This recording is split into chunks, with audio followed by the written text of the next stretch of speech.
Sebuah tempat jarang didatangi bukan karena tidak bagus, melainkan karena tidak semua orang siap menerima resikonya.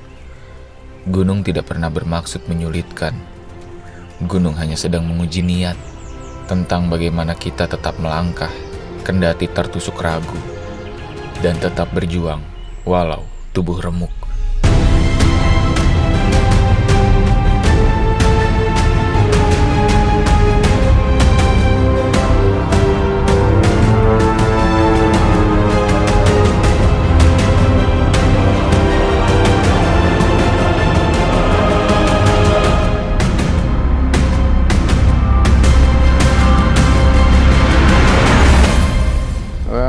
HT akan on kembali besok pagi begitu.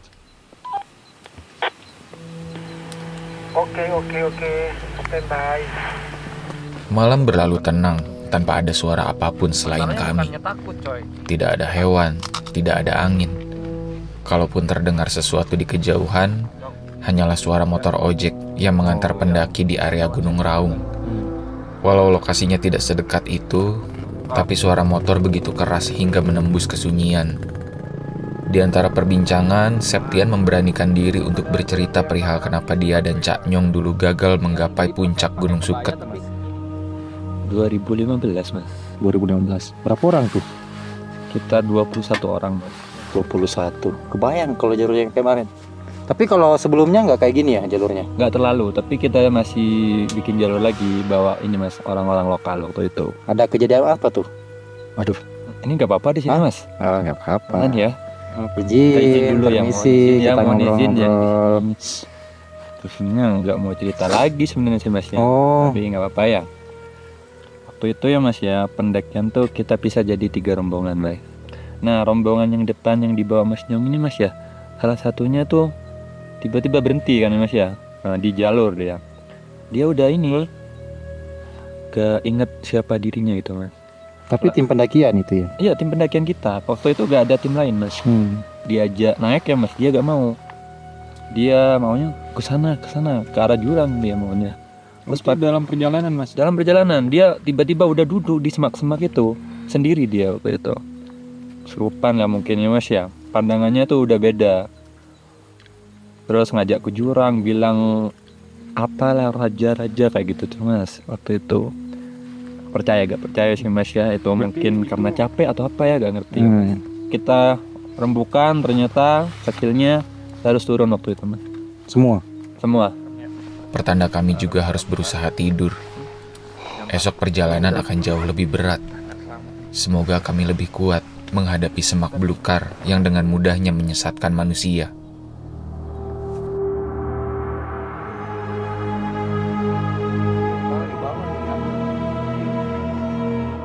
Sekarang udah sekitar jam 5 pagi.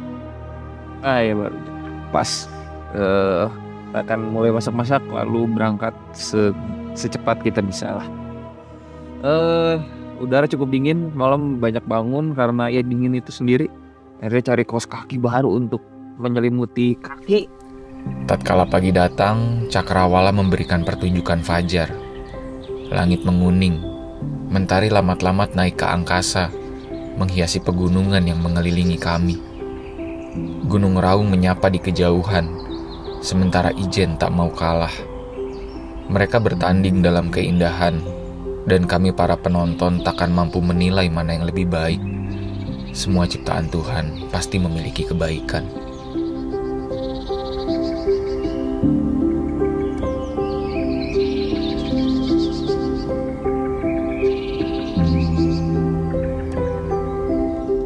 Kami pun sarapan dan siap-siap untuk kembali mendaki.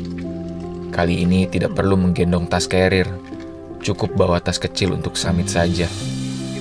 Tidak terbayang kalau harus menebas semak belukar dengan menggendong carrier. Sebetulnya itu jugalah alasan kami berhenti di sini kemarin. Cak Nyong dan Andre kelelahan.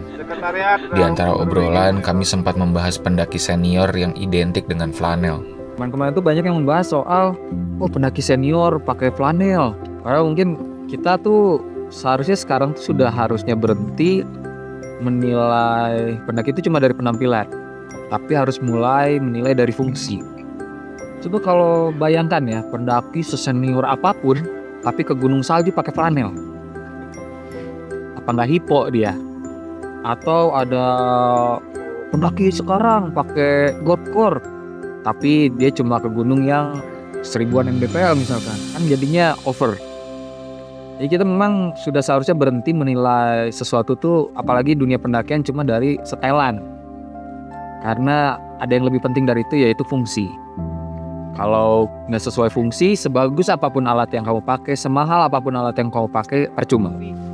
Diskursus perihal pendaki flanel memang selalu lucu bagi saya sendiri.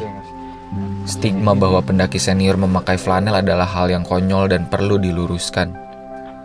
Saya rasa sudah saatnya kita berhenti menilai outfit pendakian berdasarkan gaya. Fungsi dulu, baru gaya. Kalau semua pendaki senior selalu pakai flanel dan tidak pernah pakai jaket atau outfit pendukung lainnya, tidak dapat dibayangkan sudah berapa banyak orang zaman dulu yang celaka ketika mendaki gunung es. Ini sama saja seperti stereotip yang berkata bahwa pendaki itu harusnya gondrong, memakai banyak gelang, dan menggantungkan lonceng di tas karirnya. Ada.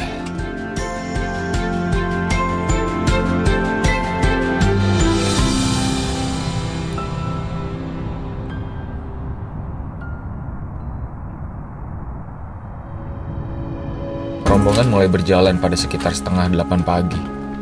Formasi paling depan tentu saja Cak Nyong dan Andre. Dengan sigap mereka membuka jalur sementara kami mengikuti di belakang. Misbah sang navigator sesekali mengecek peta, memastikan kami tidak salah jalan. Ada bekas tanda dari tim pendaki yang terdahulu. Dugaan kami milik Palawa Unpad yang merintis jalur tahun 2020 lalu. Walau saya sendiri tidak tahu siapa sebenarnya pembuka jalur Gunung Suket, tapi ekspedisi Palawa Unpad termasuk yang diperhitungkan. Bahkan kata Misbah, jalur yang kami pakai banyak bertemu dengan jalur Palawa Unpad. Di satu titik, tanah berubah gembur. Pertanda bahwa babi hutan sempat mencari makan di sini. Oke kawan-kawan, bisa dilihat tanah gembur di sini sampai ke sini terus-terusan nih, menandakan bahwa ini jalur babi. Dan tadi juga kami meninggalkan makanan yang bekas makanan lebih tepatnya sedikit jauh dari bivak karena takut babi mengendus dan menyerang daerah bivak. Ini juga jadi pertanda mungkin kawan-kawan kurang perhatikan nih kalau ke hutan, kalau jalur-jalur gembur kayak gini. Biasanya ada yang melewati ya, ada yang menggali untuk mencari makanan alias cacing. Karena cacingnya juga besar-besar ya Mis, sini. Ada apa Bang? Ada jagat nyapa. Mana? Gede nih. Dibayan. Lumayan gede nih. Ini dari ke sini. Tunggu dulu, babi bukan enggak? Babi. Turun ke sini. Iya. Masuk ke sana. Dan benar saja, di kejauhan terdengar suara babi hutan. Suaranya makin lama makin keras. Pertanda babinya makin dekat. Nih. Tuh, dekat Mas.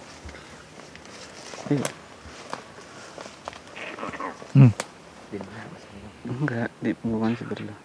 Sini Mas. Kalau di bawah kita bunyinya nggak bakal nyaring. Kalau lurus dengan kita bunyinya nyaring. Tapi itu dekat banget Mas. Iya. Jarak berapa meter doang nih punggungan sudah. Nanti di atas nyambung. Tuh. Oh dia turun ke bawah. Makin dekat itu. Nyong, di sini Nyong. Dekatnya mah.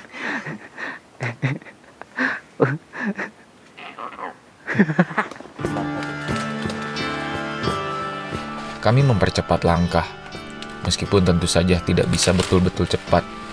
Hari ini lebih parah dari kemarin. Jalur benar-benar rimbun oleh semak belukar.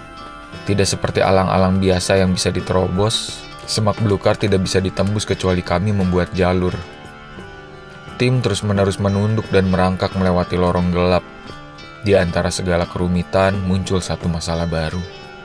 Area ini ditumbuhi banyak sekali daun gatal, atau orang sini biasa bilang daun jancuan. Namanya mana ya? Apa namanya?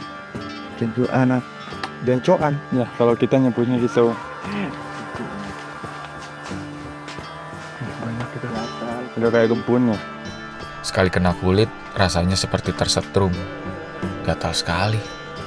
Luar biasa sekali Gunung Suket. Perlahan saya mulai mengerti kenapa gunung ini hampir tidak pernah didatangi. Seakan belum puas menyiksa fisik, Gunung Suket memberikan tanjakan yang curam dengan semak belukar yang harus ditebas. Kami tidak bisa apa-apa selain menundukkan kepala, membuktikan betapa alam raya selalu lebih besar dari kita yang hanya manusia.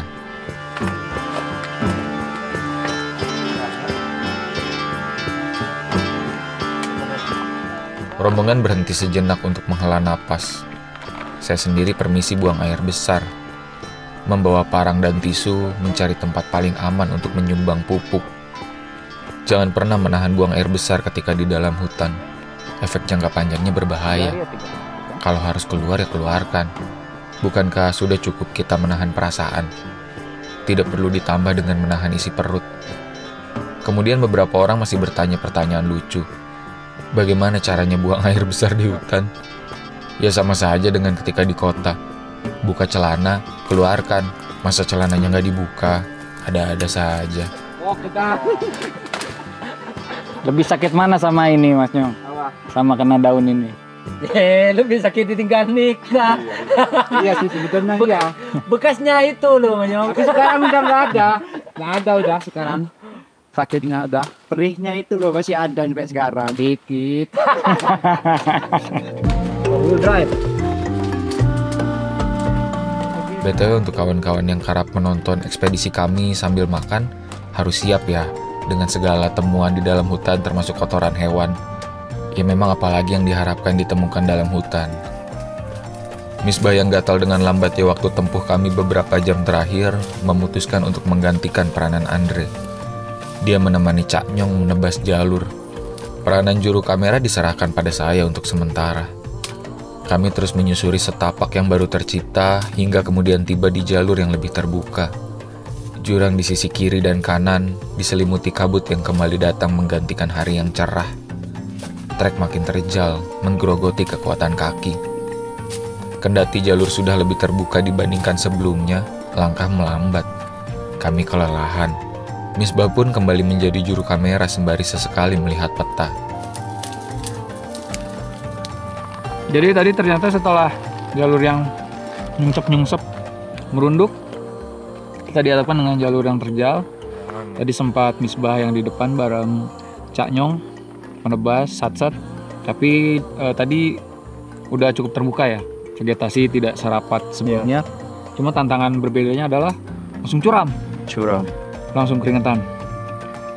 Tapi semoga gini terus ya, terbuka terus, karena aduh kalau misalkan dikasih semak-semak belukar yang tertutup seperti sebelumnya, ini akan lama sekali nyampe puncak. Bisa-bisa kita kesorean, padahal sorean jauh di Jawa Barat. Di saat yang sama, Gunung Suket mulai menampilkan sisi hutan yang cantik. Trek lebar begini menyejukkan hati. Saat-saat menunduk pun terbilang sudah selesai, setidaknya untuk sementara waktu. Kami terus berjalan dan berjalan. Sesekali istirahat, kemudian lanjut menapaki setapak yang curam. Di satu sisi, saya ketiduran ketika kami berhenti sejenak. Bukan karena kelelahan, tapi karena tiba-tiba mengantuk parah. Angin sepoi yang menerpa dari balik punggungan membuat mata ini berat. Kalau dalam situasi ekstrim, ketiduran seperti ini sangat dilarang. Kekurangan oksigen akibat ketinggian membuat kita mengantuk. Jika kita tertidur, jantung akan terus melambat dan akhirnya tidak akan bagus ya. Tapi situasi saya masih aman. Setiap kali ketiduran, di gunung manapun, asal situasinya masih kondusif, saya selalu meminta dibangunkan setelah 10-15 menit. Jadi terhitungnya power nap, bukan deep sleep. Setelahnya kami berjalan di punggungan yang vegetasinya kian renggang. Jalur ini sudah terlihat seperti gunung di Jawa Timur pada umumnya. Semak belukar belum menunjukkan wajahnya lagi, sementara Cantigi dan Edelweiss sudah marak mengiringi perjalanan. Bunga abadi tersebut hanya tumbuh di ketinggian. Selain stigma flanel, ada yang lebih menjadi perhatian saya. Stigma bahwa memberikan Edelweiss pada pasangan merupakan simbol hubungan yang abadi.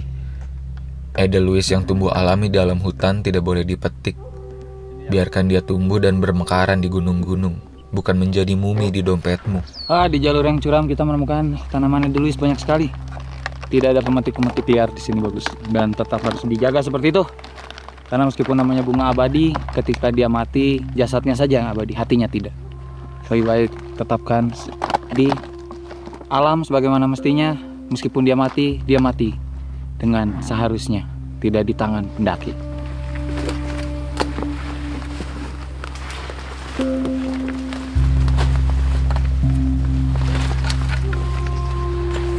Rombongan kemudian tiba di puncak Bayangan. Kelelahan, kami membuka bekal makan siang. Tidak ada nasi dan lauknya, hanya ada camilan dengan nilai kalori yang cukup besar. Secara kunyahan memang terasa kurang. Secara nilai gizi, semoga mencukupi. Kita tiba di puncak Bayangan, ketinggian sekitar 2750-an. Tapi kalau kata Misbah masih jauh dari puncak sejati, sekitar 800 meter seperti tadi. Memang jauh sekali. Oh, cuaca berkabut ya. Sebenarnya kalau dari segi pemandangan ya, kalau berkabut gini tembok.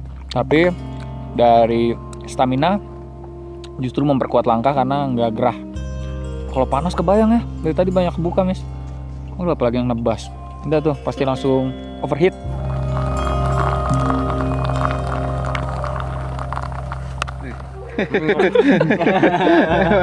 Kenapa? Susu, Parangnya was. Oh nggak bisa ya? Coba Susu kayak gitu-gitu nggak bisa. Kalau minum kayak gitu gimana? Sakit 3 hari saya Mas. Oh iya. Iya. Energen, susu. Kalau ini masih aman saya. Meskipun ditumpahin tuh aman, tapi geli. Tapi kalau misalnya pas susu kental manis ditumpahin aja udah pusing ya dah. Kabut masih menutupi langit. Saya membayangkan betapa cantiknya pemandangan bila cerah. Tanpa sadar, kelak doa itu terwujud. Kelak kami bisa melihat senja di sini. Pikiran melayang ke sana sini, kepada alasan kenapa Gunung Suket tidak seramai gunung-gunung lainnya yang juga berada di Jawa Timur. Saya mulai mengerti, meski ini hanya hipotesa pribadi yang dikumpulkan dari pengamatan dan pernyataan. Faktor pertama, Gunung Suket memiliki jalur yang tidak bisa dikunjungi sembarangan orang. Dalam tim yang akan masuk ke sini, harus ada navigator dan pembuka jalur yang taktis dalam bertindak. Faktor kedua, informasi perihal Gunung Suket masih sangat minim. Bahkan Misbah saja sempat menuturkan bahwa dia baru dengar nama Suket dari saya. Saya sendiri pun tidak sengaja menemukan nama Suket ketika sedang di laman pencarian. Video-video pendakian ke Gunung Suket terbilang jarang, setidaknya sampai hari di mana kami kesini. Faktor ketiga dan paling krusial, mahalnya biaya ke Gunung Suket. Jika dijumlahkan, biaya pemakaian mobil off-road, ojek gunung, navigator, porter, pembuka jalur, cukup menguras kocek. Makin ke atas, makin cantik jalur Gunung Suket. Saya kembali merenungi, apakah segala biaya dan kesulitan ini sepadan dengan apa yang akan kami temui? Sedikit bocoran, jawabannya sepadan. Gunung Suket memiliki kecantikan unik yang akan menenangkan hati.